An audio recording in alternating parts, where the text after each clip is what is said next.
మకర రాశి.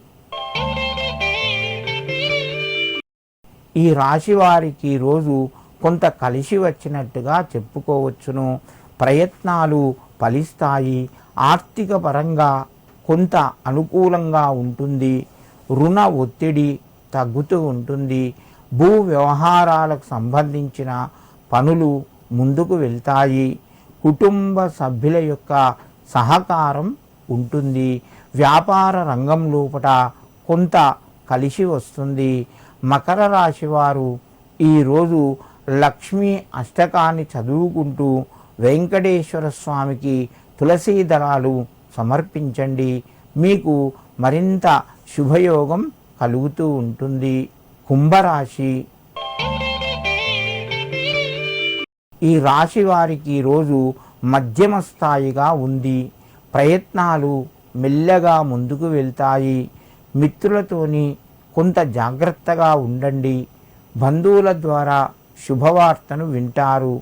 వ్యాపార రంగం లోపల కొన్ని మార్పులు వచ్చే అవకాశం ఉన్నది, జరుగుతాయి కూడా. ఈ యొక్క కుంభరాశి వారు ఏవైనా నిర్ణయాలు తీసుకుంటే ఆలోచించి లేదా అనుభవజ్ఞుల యొక్క సలహాలు పాటించండి. దానివలన కొంత మీకు మేలు కలుగుతూ ఉంటుంది.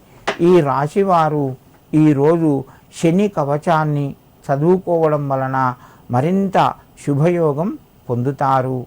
మీనరాశి. ఈ రాశి వారికి ఈరోజు కొంత కలిసి వస్తుంది. ప్రయత్నాలు ఫలిస్తాయి. రుణపరంగా కొంత ఒత్తిడి తగ్గుతూ ఉంటుంది.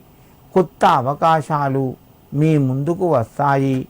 కుటుంబ సభ్యుల యొక్క సహకారం ఉంటుంది. వ్యాపారస్తులు కొంత రాణిస్తారు, లాభాలు పొందుతారు.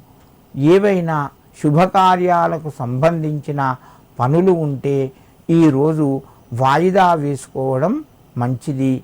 ఈ రాశివారు ఈరోజు శివారాధన చెయ్యండి లేదా శివునికి రుద్రాభిషేకం చేయించడం వలన మీరు మరింత శుభయోగాన్ని పొందుతారు.